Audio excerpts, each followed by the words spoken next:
It is another day of TV Africa News. Welcome. This is Africa Today. My name is Najima Lima, but first are the headlines. Least paid UPDF soldier to earn shillings 1 million in new army salary structure. Cabinet ministers to attend compulsory Swahili language classes.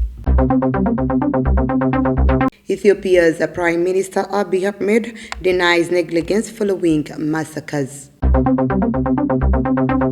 Uganda men's 7 coach told about Onyango Turk selection and targets for upcoming tournaments.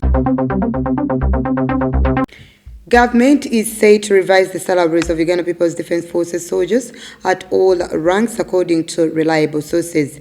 The highly placed source at the Ministry of Defence intimated that the structure has been prepared for quite some time before presenting it to the army structures for vetoing and adoption. We have more.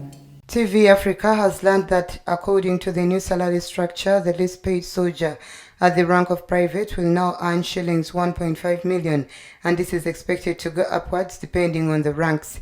It is said that government realized the poor pay for UPDF soldiers, with many earning below shillings 500,000, prompting a bumper package. The new salary structure will see a captain earn shillings 1.5 million, whereas the rest of the ranks between private and captain will also be paid within the bracket. Currently, a private earns less than 350,000, while a captain has been earning shillings 670,000. The other Ugandan army ranks between private and captain include Lance Corporal, currently earns shillings 310,000, Corporal shillings 314,000, Sergeant shillings 321,000, Staff Sergeant shillings 341,000, Warrant Officer 1 shillings 400,000, Warrant Officer 2 shillings 450,000, Second Lieutenant shillings 520,000, and Lieutenant 600,000. The report also suggests that ranks Major to Brigadier will also get a salary increment to at least shillings 10 million for the highest ranked, down from about shillings 2 million. Also proposed is the increment in the salaries of the generals from about shillings 4 million to shillings 15 million.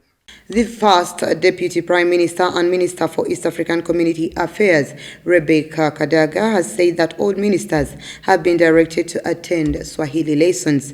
The decision, according to Kadaga, is intended to popularize the use of Swahili as an official language on top of English, and ministers must take a lead.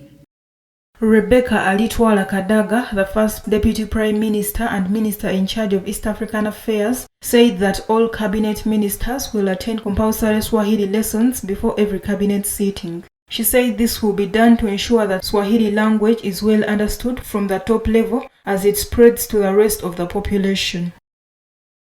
I've already started taking lessons. Members of the cabinet are also going to start taking lessons. And we are going to churn it out to the population.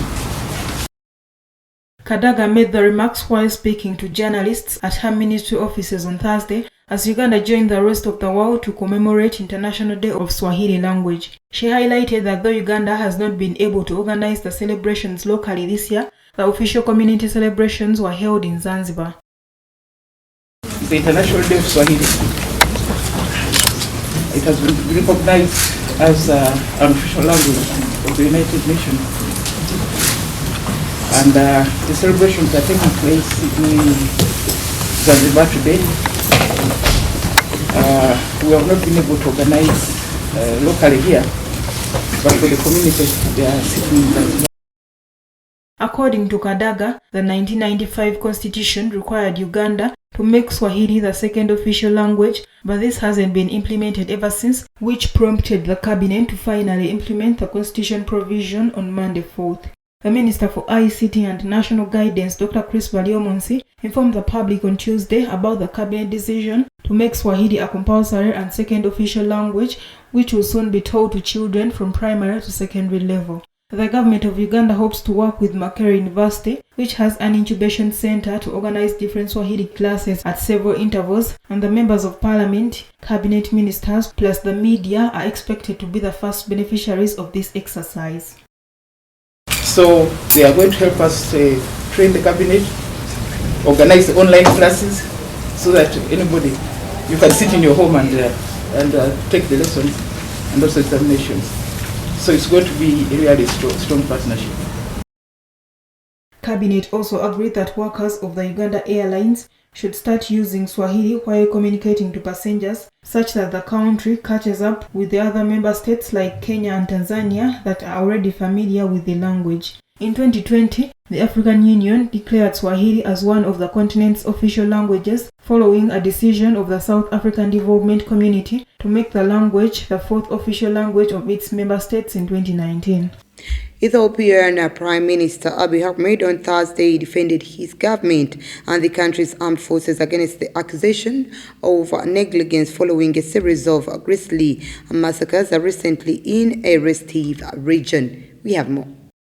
Hundreds of people, mostly ethnic Amhara, were killed in recent weeks in two separate attacks in western Oromia, the country's most populous region, and one roiled by ethnic violence in recent years. Questioned by lawmakers about the recent bloodshed, Abiy praised Ethiopia's security forces and said the government was working around the clock to protect civilians. He said that the killings that have happened in Ethiopia should not be considered, as some are describing, to be due to negligence, and that it is because the government didn't do its job or that government does not uphold its responsibility. He said that the lawmakers were dwelling on the lives lost instead of those saved, calling on Parliament to recognize the honor and bravery of the country's troops. The government has blamed the Oromo Liberation Army for the massacres on June 18th and July 4th, mostly ethnic Amhara in Kwelem, Wolega and West Wolega, claims the rebel group has denied. No official death toll has been established. Let's take a quick break. We will be right back.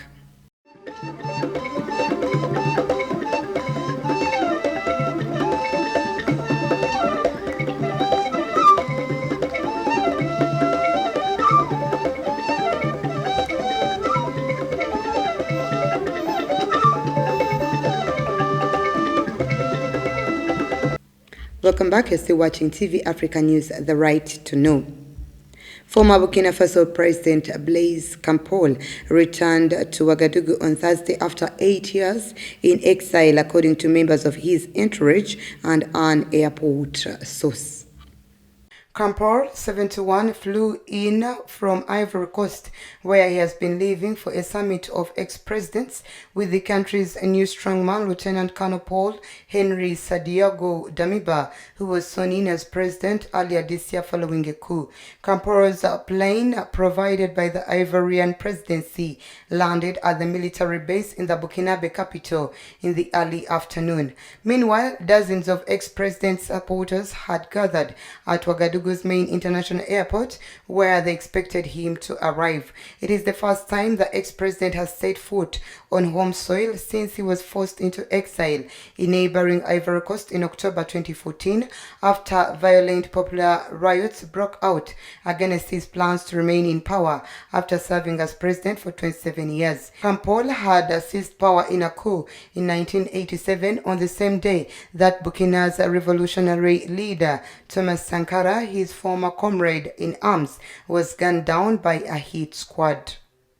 As British Prime Minister Boris Johnson stepped down as leader of the Conservative Party on Thursday, he called Ukraine President Volodymyr Zelensky to reiterate the United Kingdom's steadfast support to Ukraine in its war with Russia, according to Downing Street.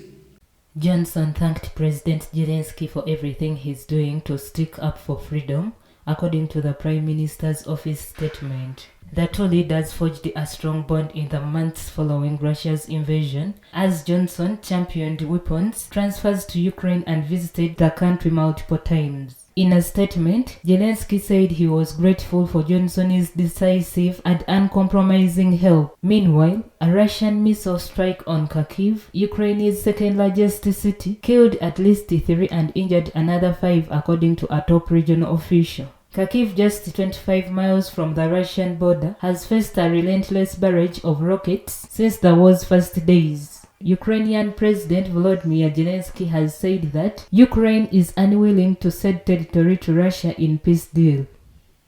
A protest against the upcoming July 25th referendum on President Kais Said's new constitution has taken place in Tunis. Opposition supporters on Thursday were urged to boycott the referendum on Said's new constitution, saying it would lead to a repressive authoritarian regime. Some 200 supporters of Tunisia's secular Free Destorian Party gathered outside the Electoral Commission's headquarters, bearing signs reading, "We don't trust your results," and "Stop this illegal process." In July last year, Said sacked the government and froze the parliament dominated by Tunisia's Islamist-inspired Ennahda party. He later extended his powers in what critics see as a coup against democracy in the birthplace of the Arab Spring uprisings. The constitution, the centerpiece of Said's drive to remake the Tunisian political system, sparked instant criticism for the nearly unlimited power it gives the president. The legal expert who headed a committee to draw up the new charter said the final text published by Said had nothing to do with the text we drafted and submitted to the president. Let's once again take a quick break. We will be right back.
Welcome back. You're still watching TV Africa News, the right to know. In our business news today, unable to switch on lights, all heaters, cook dinner or charge their phones, South Africans are spending their mid-winter evenings plunged in darkness and low-tech living.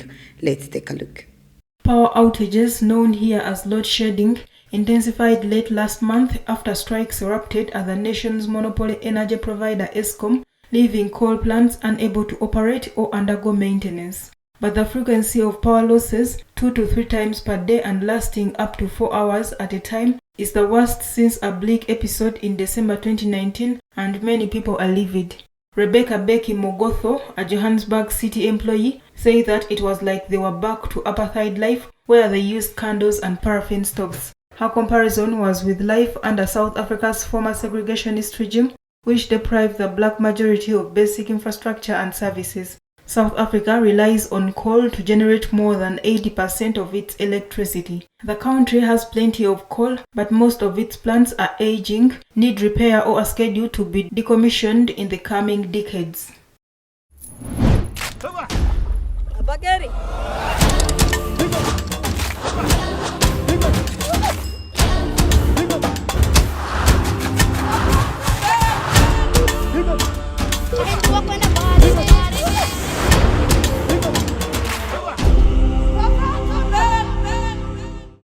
And in health, the National Drug Authority has said that Busoga sub-region has the highest level of drug hawking and sale of counterfeit drugs in makeshift markets. Speaking to the media, Abias Ramili, the public relations manager at NDA, said the authority is mandated to regulate drugs that are sold on the Ugandan market, and as such they have discovered that the region has the level of drug sales. Ramili explained that drug hawking, which is not only illegal, creates leakages in the drug supply chain and exposes the public to impure drugs. He said that the authority can't guarantee the quality and safety of hawked drugs, given that drugs are sensitive and their quality can easily deteriorate depending on how they are handled or stored. He said hawkers misinform the public through unethical advertising and misleading promotion of medicines, which leads to poor decision-making and cheating innocent Uganda at the expense of their health.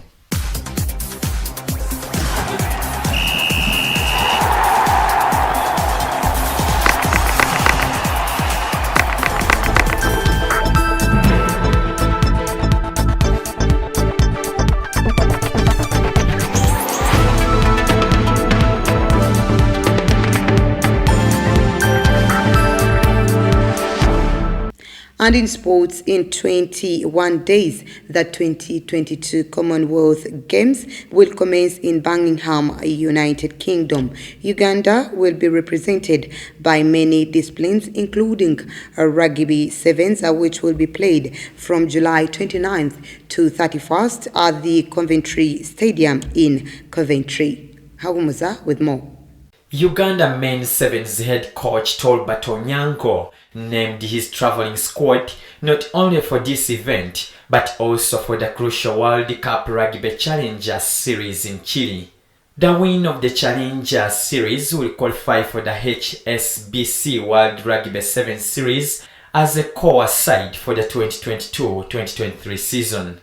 Uganda men's sevens traveling squad include Michael Okoracha's captain, Ian Munyana's vice-captain, Alex Aturinda, Desire Ayera, Cloud Ivan Otema, Isaac Newton Masanganzira, Aaron Oforoth, Adrian Casito, Norbert Okeng, Timothy Kisiga, William Onkore, Philip Okorach, Karim Ali Naitwe, Levis Ochen.